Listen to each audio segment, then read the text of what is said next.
And hello everybody, it's Do It Right Tech Tips coming at you with another tech video to help you in your everyday tech needs. So today we have the 2019 Apple iPad Air. So this is a third generation iPad that, Apple has refreshed.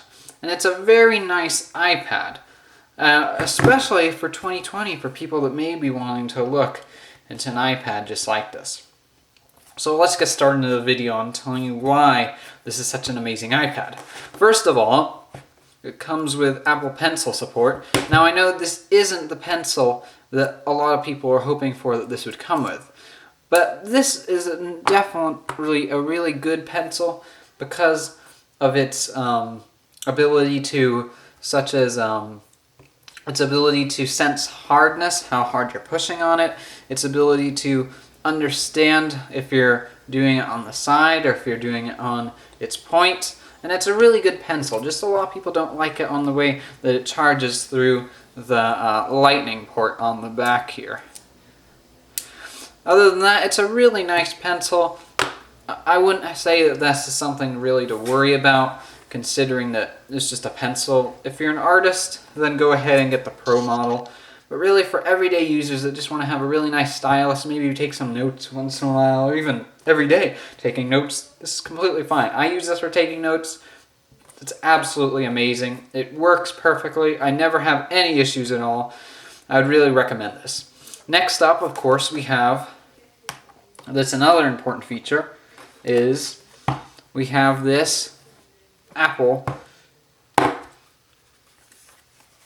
keyboard, the Magic Keyboard. Well, I don't know if it's a Magic Keyboard, but it's a very nice keyboard. As you can see, it has all the fancy things on it, and it just collapses right into one and sticks right on with those little things on the side here, as well as you can see it on the side here.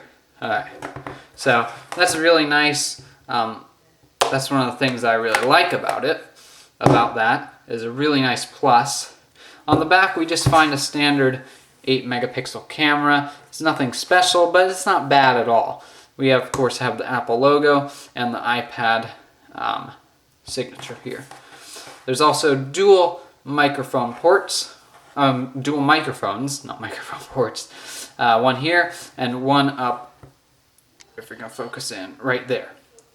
So that is the dual microphones. Another big feature is that this actually has a headphone jack, which is insane because if you are familiar with Apple's lineup, the iPad Pros do not have a headphone jack. You have to run it through USB Type-C, which is completely silly. If it's Pro, I would assume that you would keep all the ports on it, first of all. And second of all, it's completely inconvenient to have a headphone jack adapter for that. For example, if you're using the iPhone lineup and anything above the 6S, you have to use a lightning adapter. Now for your iPad, you have to use a USB-C to 3.5 millimeter headphone jack, and that is completely non-conventional, and it just does not match up with anything. You have to carry 2 dongles now, or adapters now, which just doesn't make sense at all. But this is really packing a lot of power. You can do all sorts of stuff on this. For example, if we are going to open this up, we can use, of course, Touch ID. Touch ID is very nice. It's very helpful for all your needs. Of course, this doesn't have ProMotion. It has the 60 Hz standard refresh rate display. It's true you can notice a difference, but really, it's nothing really to bother about. In here, we're rocking a nice the A12 Bionic chip, which is an amazing chip, even though the A13's out and the A12X is in the Pro models. A12 is in the iPad, the iPhone 11 and 11 Pro Max. This is absolutely amazing. A12 for the win. It's future-proof for quite a while, and this is something that I really just recommend. It also has 3 gigabytes of RAM, which is very good. That's what my iPhone 7 Plus has. Or used to have until I upgraded. I had 3 gigs of RAM, so 3 gigs is very sufficient, especially on iOS 13. Basically, what else this has is it has True Tone technology. If you just do that, we have True Tone enabled, which is very nice in case you want to, I don't know, rest your eyes.